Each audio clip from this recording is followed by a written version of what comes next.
অনেকদিন পর বেশ লাগছে বন্ধু মন। মাঝে মাঝে কাজের ফাঁকে এসব জায়গায় এলে মন খুব ভালো লাগে। শুদ্ধ বাতাস, মাটির সোনার গন্ধ, পাখির কলতান, আহা।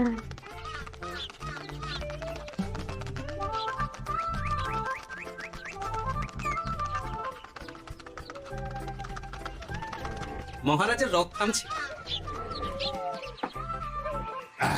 আমরা এইখানে বসে আজ রাজকার্য পরিচালনা করব। মন্ত্রী, তুমি ঝটপট এখানে বসার বন্দোবস্ত করে দাও। আমি এক্ষুনি ব্যবস্থা করে দিচ্ছি মহারাজ। এই এখানেই আমাদের বসার জন্য ছাউনি করে দাও। এক্ষুনি করে দিচ্ছি মন্ত্রী মশাই। এরা বসার জায়গাটা করে দিই, ততক্ষণ আমরা একটু হেঁটে আসি।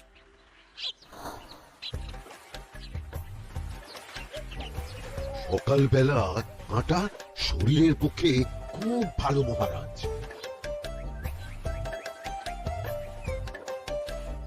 আগেকার দিনে রাজা মহারাজরা এই সব বনে মৃগয়া করতে আসতে। মৃগয়া একদম ভালো নয় মন্ত্রী। তুমি জঙ্গলে আসছো অন্য প্রাণীদের মারতে। কেন মারবে? ওরা তো তোমার কোনো ক্ষতি করেনি। না, তা করেনি, কিন্তু তখন ওটা রাজা মহারাজাদের খেলা ছিল। শুনেছি আপনার প্রপিতামহ খুব ভালো বাঘ শিকার করতেন, অনেক বাঘ মেরেছেন। মন্ত্রী, তুমি একটা কথা হয়তো জানো না। আমার প্রপিতামহ শিকার করতে, কিন্তু কোনো স্বাভাবিক জানোয়ারকে নয়। যে বাঘ মানুষ খেকো হয়ে প্রজাদের ক্ষতি করত, আমার প্রপিতামহ সেই সমস্ত বাঘদেরই মারতেন। এছাড়া উনি অন্য প্রাণী সংরক্ষণ করতে বড়ই ভালোবাসতেন।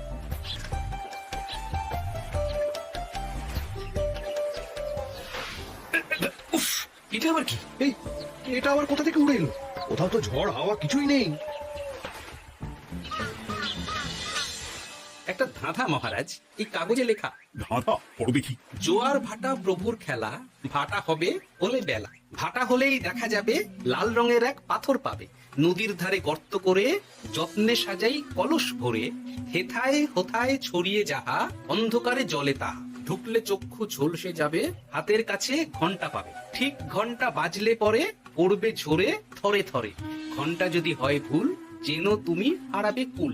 ঠিক ঘন্টা চিনতে হলে নকশা দেখো চক্ষু খুলে। সিন্দুক দেওয়ালে হাত দাও, আসল ঘটনা জেনে নাও। ওরে বাবা, খুব দীর্ঘ ধাঁধা। তা মন্ত্রী, তুমি কিছু বুঝলে? এটা একটা গুপ্তধনের নকশা। এর মধ্যে এই গুপ্তধন কোথায় আছে তার একটা ধারণা দেওয়া আছে। গুপ্তধন? ওটা আমাকে পেতেই হবে, পেতেই হবে। দেখি দেখি একবার কাগজটা দাও। ও ভাই, কাগজটা আগে আমার হাতে দাও, দেখি ভালো করে। এখন নদীতে জোয়ার চলছে গোপাল। একটু পরেই ভাটা শুরু হবে। হ্যাঁ, ভাটা না হলে কিচ্ছু বোঝা যাবে না। এখানে স্পষ্ট লেখা আছে, ভাটা হলেই দেখা যাবে লাল রঙের এক পাথর পাবে। তার মানে আমাদের ভাটা হওয়া পর্যন্ত অপেক্ষা করতে হবে। না, সময় নষ্ট না করে ধাঁধাটার সমাধান করতে শুরু করি। ভাটা হলে একটা লাল রঙের পাথর দেখা যাবে, এই পর্যন্ত পরিষ্কার আছে। বুঝতে হবে ওর পর থেকে। চলো গোপাল, এই চলো আমরা সবাই বুদ্ধি লাগাই। নদীর ধারে গর্ত করে যত্নে সাজাই কলস ভরে। এটার অর্থ, ধাঁধাটা মাথায় বসিয়ে নিয়েছি, এবার কে কি বলবে সেটা শুনতে হবে। চলো গোপাল, আমরা ধাঁধা যেমন যেমন বলেছি তেমন তেমন ভাবেই চলি। চলো মহারাজ, এখন আমাদের দেখতে হবে লাল পাথর। কোথায় আছে লাল পাথর? চলো চলো সবাই, চোখ কান খুলে আমরা নদীর পাড় ধরে হাঁটি। আমি একটু তফাতে হাঁটি। গুপ্তধন আমাকে একা পেতে হবে। ভাটা হলেই দেখা যাবে লাল রঙের এক পাথর পাবে। আমাকে চোখ কান খোলা রাখতে হবে। লাল পাথর, নদীর চড়ায় লাল পাথর দেখতে হবে। লাল পাথর, লাল পাথর। ওটা কি? তো এই তো লাল পাথর, লাল পাথর। ওরা অনেকটা এগিয়ে গেছে, ওদের আমার দিকে নজর নেই। এই সুযোগ, এই সুযোগ, একা একা গুপ্তধন নিয়ে পালাবো।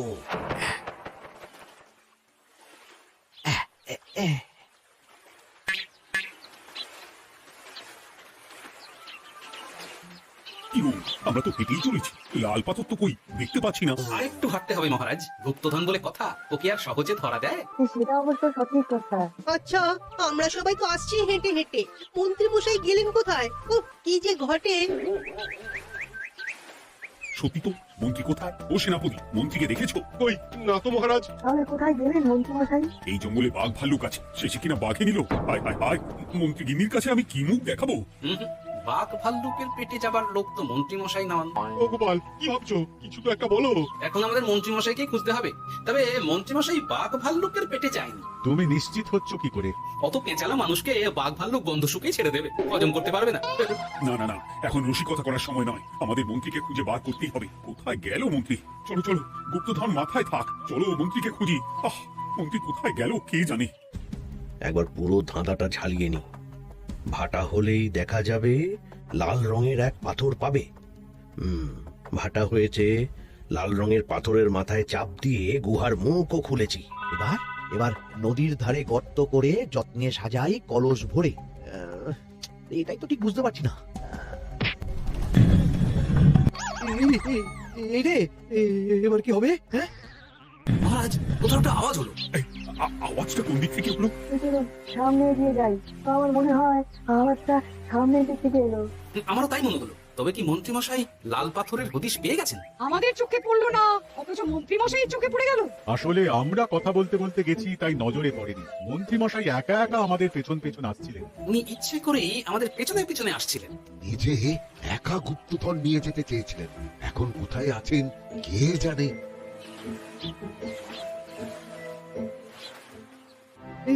অন্ধকারে কিছু দেখতে পাচ্ছি না তো। ধাঁধাতে কি ছিল? হ্যাঁ, কি ছিল? হেথায় হোথায় ছড়িয়ে যাহা, অন্ধকারে জলে তাহা, ঢুকলে চক্ষু ঝলসে যাবে, হাতের কাছে ঘন্টা পাবে। পেয়েছি পেয়েছি, ঘন্টা ঘন্টা ঘন্টাটা পেতে হবে। ঘন্টাটা ঘন্টাটা ঘন্টা। ভাটা হলেই দেখা যাবে লাল রঙের এক পাথর পাবে, নদীর ধারে গর্ত করে যত্নে সাজাই কলস ভরে, হেথায় কোথায় ছড়িয়ে যাহা, অন্ধকারে জলে তাহা, ঢুকলে চক্ষু ঝলসে যাবে, হাতের কাছে ঘন্টা পাবে। ঠিক ঘন্টা বাজলে পরে পড়বে ঝরে থরে থরে, ঘন্টা যদি হয় ভুল যেন তুমি হারাবে কুল। ঠিক ঘন্টা চিনতে হলে নকশা দেখো চক্ষু খুলে, সিন্দুক দেওয়ালে হাত দাও, আসল ঘটনা জেনে না। এবারে ভালো করে ঠান্ডা মাথায় ভাবতে হবে। ভাটা হলেই দেখা যাবে লাল রঙের এক পাথর পাবে। সেই লাল পাথরটাই তো খুঁজে পাওয়া যাচ্ছে না, অথচ মন্ত্রী মশাই খুঁজে পেলেন। আওয়াজটা কোথা থেকে আসছিল? এই কাছে পিঠে কোথা থেকে আওয়াজটা আসছিল।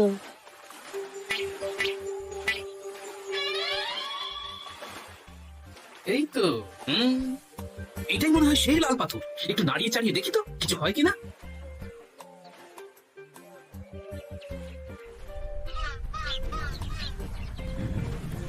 এই তো, কাজ হয়েছে। এই তো সুড়ঙ্গ। আপনারা নিচে নামুন। আপনারা কি দেখছেন সেটা বলবেন মহারাজ। সবাই যদি নেমে যাই, যদি কোনো কারণে সুড়ঙ্গের মুখ বন্ধ হয়ে যায়, তাহলে আর আমরা বাইরে বেরোতে পারবো না মহারাজ। গোপাল ঠিকই বলেছে, আমরা দুজন বাইরে থাকি। মহারাজ, আর একটা কথা, কোনো ঘন্টায় হাত দেবেন না, মনে আছে তো? ঘন্টা যদি হয় ভুল যেন তুমি হারাবে কুল। ওরে বাবা, এই বয়সে আর কুল হারাতে চাই না। ঠিক আছে, তোমার কথাই অক্ষরে অক্ষরে পালন করব। দেখি এই সুড়ঙ্গে মন্ত্রী মশাইকে দেখতে পাই কিনা। চলুন মহারাজ, সুড়ঙ্গে নামি। সবাই সাবধানে নামো।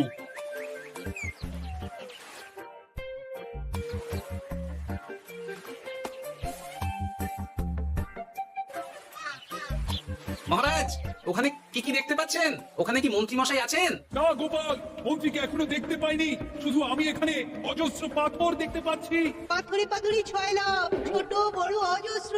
পাথরগুলো বড় অদ্ভুত, কিরকম কিরকম মানুষ মানুষ করুন। লম্বা পিঠে অনেক রকম। মানুষ মানুষ গরম, সেটা কিরকম? আর কিছু? কোনো কলসি কি দেখতে পাচ্ছেন? বলছি তো দেখতে পাচ্ছি না। মহারাজ, কলসি থাকতেই হবে, কারণ ধাঁধায় লেখা আছে নদীর ধারে যত্ন করে যত্নে সাজাই কলস ভরে। গর্তটা আসলে হলো সুড়ঙ্গ, কিন্তু কলস। মহারাজ, মহারাজ, এইদিকে এইদিকে একটা কলসের মতো কি যেন আছে। এদিকে আসুন, এদিকে এদিকে। হ্যাঁ গোপাল, দেখতে পেয়েছি। এবার আমি যেরকম যেরকম বলবো সেই রকম সেরকমই করবেন। আমি বিজ্ঞানীকে নদী থেকে জল তুলে পাঠিয়ে দিচ্ছি। পাত্র কোথায় পাবে? আমাদের জল খাবার যে পাত্র আছে সেটা আনতে লোক পাঠাচ্ছি। ঠিক আছে। শুধু একটা কথা বলছি, আপনারা কেউই সুড়ঙ্গের ভেতরে কোনো কিছুতে হাত দেবেন না। কেন গোপাল? সব পরে বলবো, এখন আমি যা বলছি সেটা শুধু মনে রাখুন।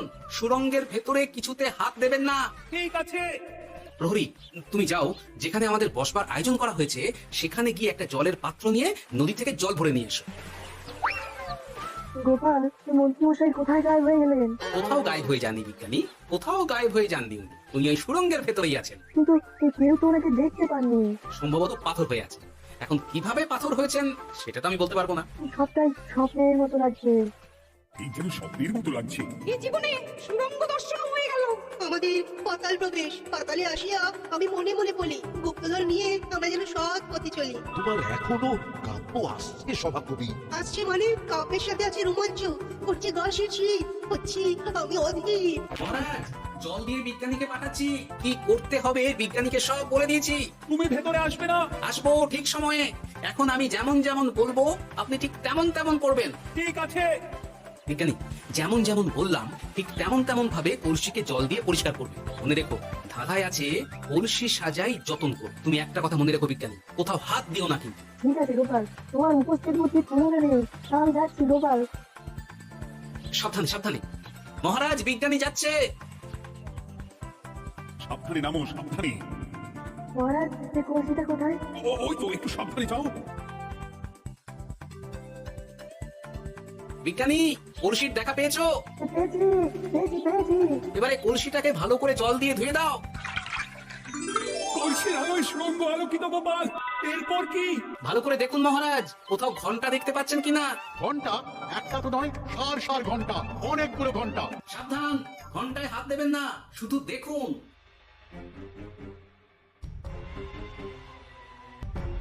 মহারাজ, আমরা গুপ্তধনের খুব কাছে চলে এসেছি। তাই নাকি? কি মজা কি মজা, এবার খাবো কিনের গজা। সভাকবি চুপ করো, এখনো আমরা গুপ্তধন পাইনি। আমার মুখে দাঁড়িয়ে সবগুলো তারা আঁকা। বিজ্ঞানী, কোন ঘন্টায় চাঁদের নকশা করা আছে কি? একটু দেখে বলো না। আমি আতস কাজ নিয়েই দেখছি, সব ঘন্টাতেই তারা আঁকা। খবরদার, কোনো ঘন্টাকেই ছোঁবে না। ঠিক আছে, কোনো কিছু না ছুঁয়ে আমি দেখছি। পেয়েছি গোপাল, চাঁদ আঁকার ঘন্টা পেয়েছি। ওই ঘন্টাটা বাজাও, বাজাও।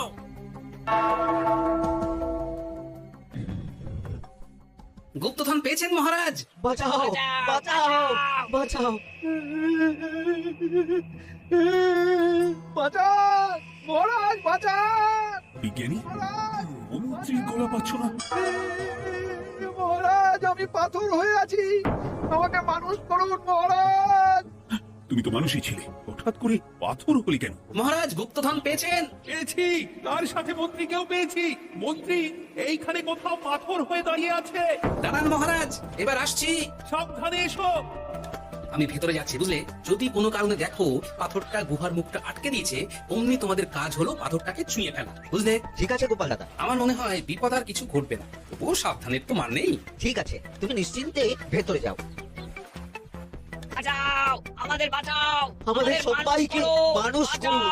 আমাকে মানুষ করুন মহারাজ।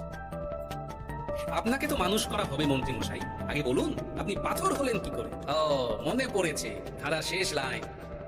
সিন্দুক দেওয়ালে হাত দাও, আসল খবর জেনে নাও। সত্যি গোপাল, তুমি না থাকলে এই এত কিছু আমাদের সবার কাছে অজানাই থেকে যেত।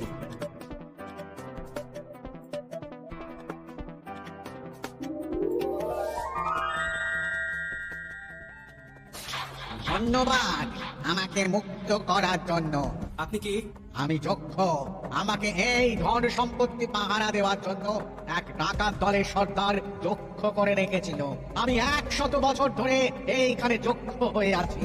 আমি তোমার জন্য মুক্ত হলাম গোপাল। এই সম্পত্তি তোমার গোপাল। সম্পত্তি নিয়ে আমি কি করবো? আমি এই সব সম্পত্তি মহারাজকে দান করলাম, রাজ্যের অনেক কাজ হবে। তুমি ধন্য গোপাল, তুমি ধন্য। এবার আমার যাবার সময় এসেছে, আমাকে যেতে হবে। যাবার আগে এই পাথরগুলোকে মানুষ করে যান। এরা সব লোভী। আমি আমার সীমিত ক্ষমতায় এই গুপ্ত ধনের ধাঁধাকে এখানে যারাই ভ্রমণ করতে আসে তাদের হাতে তুলে দিই, কিন্তু কেউ এই ধাঁধার সমাধান করতে পারে না। সবার মনে লোভ কাজ করে। এই লোভ এদেরকে পাথর করে রেখেছে। পাথর হলো কি করে? একটা মানুষ এসে মুখ ভরা লোভ নিয়ে ধাঁধা পুরো না জেনে পাথরে হাত দিলেই সে পাথর হয়ে যাবে। আমাদের ভুল হয়েছে, আর লোভ করবো না, আমাদের বাঁচাও। আমাকে মুক্ত করে দিন, আমার খুব ভুল হয়েছে মহারাজ, মুক্ত করে দিন আমায়। তুমি এখানে আগে এসেছিলে, তাই তো আগে এসে ভাবলে নিজেই একা একা গুপ্তধনকে হরপ করে নেবে। এদিকে তোমাকে না দেখতে পেয়ে আমাদের কত চিন্তা হচ্ছিল। যারা লোভী তারা কারো কথা ভাবে না, শুধু নিজের কথা ভাবে। আমাকে আর একটা সুযোগ দিন, আমি আর লোভ করবো না মহারাজ। তোমার কথার কোনো দামই নেই। না মহারাজ, আমাকে আর একটা সুযোগ দিয়ে দেখুন, আমি আর লোভ করবো না, আমাকে মানুষ করুন মহারাজ। আমাদের সবাইকে মানুষ করুন, দয়া করে মানুষ করুন। যজ্ঞরাজ, এদের আপনি ক্ষমা করে দিন। ঠিক আছে, তোমাদের আমার মানুষ করে দিচ্ছি।